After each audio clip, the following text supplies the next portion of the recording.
1 Coríntios, capítulo 7. Resposta a perguntas acerca do casamento. Ora, quanto às coisas que me escrevestes, bom seria que o homem não tocasse em mulher, mas por causa da prostituição, cada um tenha a sua própria mulher, e cada uma tenha o seu próprio marido. O marido pague à mulher a devida benevolência, e da mesma sorte a mulher ao marido. A mulher não tem poder sobre o seu próprio corpo, mas tem-no o marido. E também, da mesma maneira, o marido não tem poder sobre o seu próprio corpo, mas tem-no a mulher. Não vos defraudeis um ao outro, senão por consentimento mútuo, por algum tempo, para vos aplicardes à oração. E depois, ajuntai-vos outra vez, para que Satanás vos não tente pela vossa incontinência. Digo, porém, isso como que por permissão, e não por mandamento, porque quereria que todos os homens fossem como eu mesmo, mas cada um tem de Deus o seu próprio dom, um de uma maneira e outro de outra. Digo, porém, aos solteiros e às viúvas, que lhes é bom se ficarem como eu, mas se não podem conter-se, casem-se, porque é melhor casar do que abrasar-se. Todavia, aos casados mando, não eu, mas o Senhor, que a mulher se não aparte do marido. Se, porém, se apartar, que fique sem casar, ou que se reconcilie com o marido, e que o marido não deixe a mulher. Mas aos outros digo eu, não o Senhor. Se algum irmão tem mulher descrente, e ela consente em habitar com ele, não a deixe. E se alguma mulher tem marido descrente, e ele consente em habitar com ela, não o deixe, porque o marido descrente é santificado pela mulher, e a mulher descrente é santificada pelo marido. De outra sorte, os vossos filhos seriam imundos, mas agora são santos. Mas, se o descrente se apartar, aparte-se, porque neste caso o irmão ou irmã não está sujeito à servidão, mas Deus chamou-nos para a paz. Porque, donde sabes, ó mulher, se salvarás teu marido? Ou, donde sabes, ó marido, se salvarás tua mulher? E assim cada um ande como Deus lhe repartiu, cada um como o Senhor o chamou. É o que ordeno em todas as igrejas. É alguém chamado, estando circuncidado? Fique circuncidado. É alguém chamado estando incircuncidado? Não se circuncide. A circuncisão é nada, e a incircuncisão nada é, mas sim a observância dos mandamentos de Deus. Cada um fique na vocação em que foi chamado. Foste chamado sendo servo? Não te dê cuidado, e se ainda podes ser livre, aproveita a ocasião. Porque o que é chamado pelo Senhor, sendo servo, é liberto do Senhor. E da mesma maneira também o que é chamado, sendo livre, servo é de Cristo. Fostes comprados por bom preço, não vos façais servos dos homens. Irmãos, cada um fique diante de Deus no estado em que foi chamado. Ora, quanto às virgens, não tenho mandamento do Senhor. Dou, porém, o meu parecer como quem tem alcançado misericórdia do Senhor para ser fiel. Tenho, pois, por bom, por causa da instante necessidade, que é bom para o homem o estar assim. Estás ligado à mulher? Não busques separar-te. Estás livre de mulher? Não busques mulher. Mas, se te casares, não pecas. E se a virgem se casar, não peca. Todavia, os tais terão tribulações na carne, e eu quereria poupar-vos.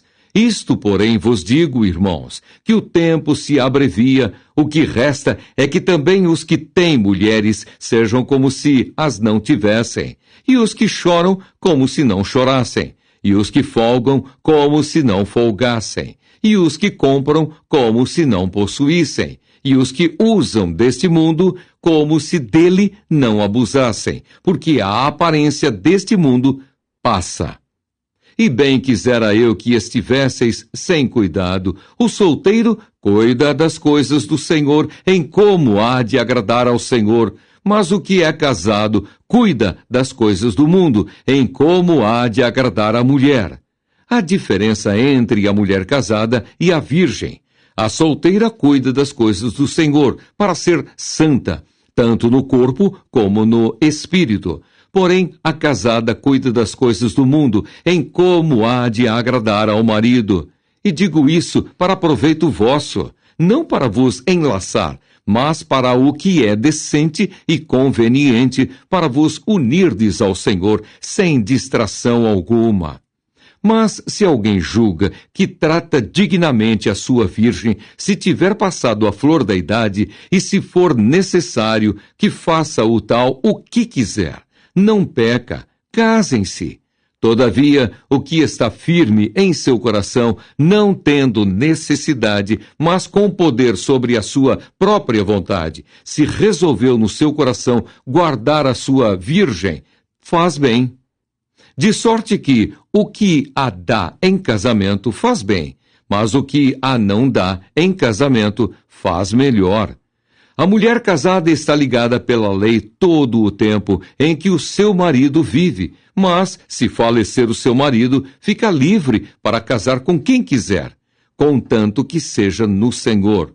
Será, porém, mais bem-aventurada se ficar assim, segundo o meu parecer, e também eu cuido que tenho o Espírito de Deus. 1 Coríntios, capítulo 8. Resposta a perguntas acerca das carnes sacrificadas aos ídolos. Ora, no tocante às coisas sacrificadas aos ídolos, sabemos que todos temos ciência. A ciência incha, mas o amor edifica. E se alguém cuida saber alguma coisa, ainda não sabe como convém saber. Mas se alguém ama a Deus, esse é conhecido dele.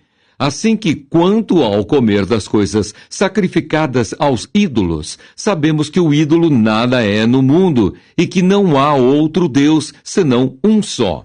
Porque ainda que haja também alguns que se chamem deuses, quer no céu, quer na terra, como há muitos deuses e muitos senhores, todavia, para nós há um só Deus, o Pai, de quem é tudo e para quem nós vivemos, e um só Senhor, Jesus Cristo, pelo qual são todas as coisas, e nós por Ele.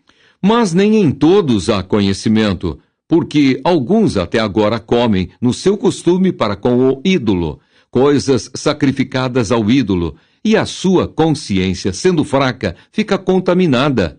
Ora, o manjar não nos faz agradáveis a Deus, porque se comemos, nada temos demais, e se não comemos, nada nos falta.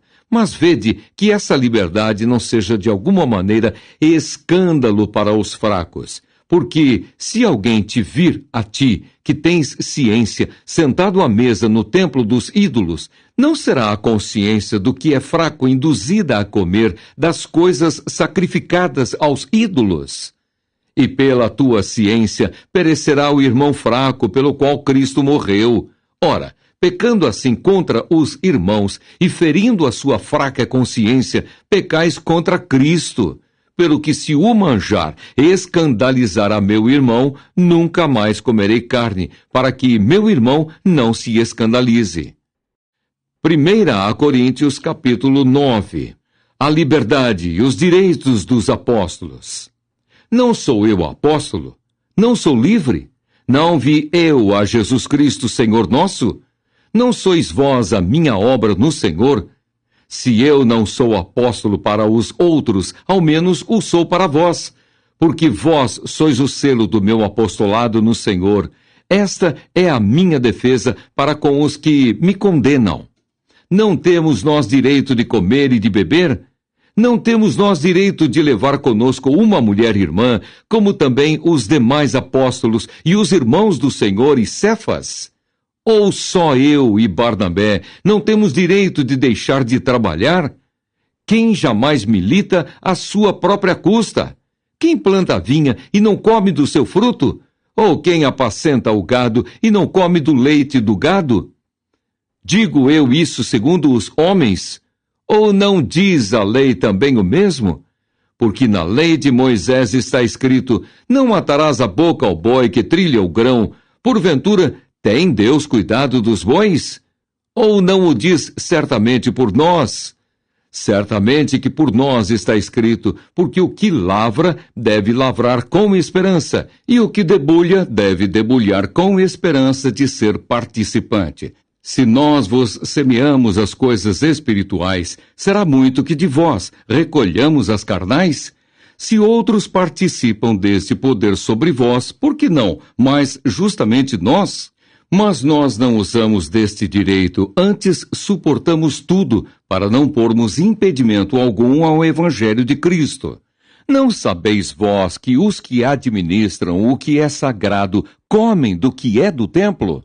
E que os que, de contínuo, estão junto ao altar, participam do altar?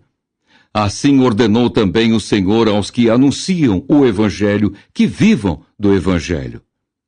O desinteresse e fervor de Paulo, o atleta cristão. Mas eu de nenhuma destas coisas usei, e não escrevi isso para que assim se faça comigo, porque melhor me fora morrer do que alguém fazer vã esta minha glória. Porque se anuncio o Evangelho, não tenho de que me gloriar, pois me é imposta essa obrigação, e ai de mim, se não anunciar o Evangelho. E por isso, se o faço de boa mente, terei prêmio. Mas, se de má vontade, apenas uma dispensação me é confiada. Logo, que prêmio tenho? Que, evangelizando, proponha de graça o Evangelho de Cristo para não abusar do meu poder no Evangelho. Porque, sendo livre para com todos, fiz-me servo de todos, para ganhar ainda mais. E fiz-me como judeu para os judeus, para ganhar os judeus, para os que estão debaixo da lei, como se estivera debaixo da lei, para ganhar os que estão debaixo da lei. Para os que estão sem lei, como se estivera sem lei, não estando sem lei para com Deus, mas debaixo da lei de Cristo, para ganhar os que estão sem lei. Fiz-me como fraco para os fracos, para ganhar os fracos. Fiz-me tudo para todos, para, por todos os meios, chegar a salvar alguns. E eu faço isso por causa do Evangelho, para ser também participante dele. Não sabeis vós que os que correm no estádio, todos, na verdade, correm, mas um só leva o prêmio? Correi de tal maneira que o alcanceis. E todo aquele que luta de tudo se abstém. Eles o fazem para alcançar uma coroa corruptível, nós, porém, uma incorruptível. Pois eu assim corro, não como a coisa incerta, assim combato, não como batendo no ar. Antes, subjugo o meu corpo e o reduzo à servidão, para que, pregando aos outros, eu mesmo não venha de alguma maneira a ficar reprovado.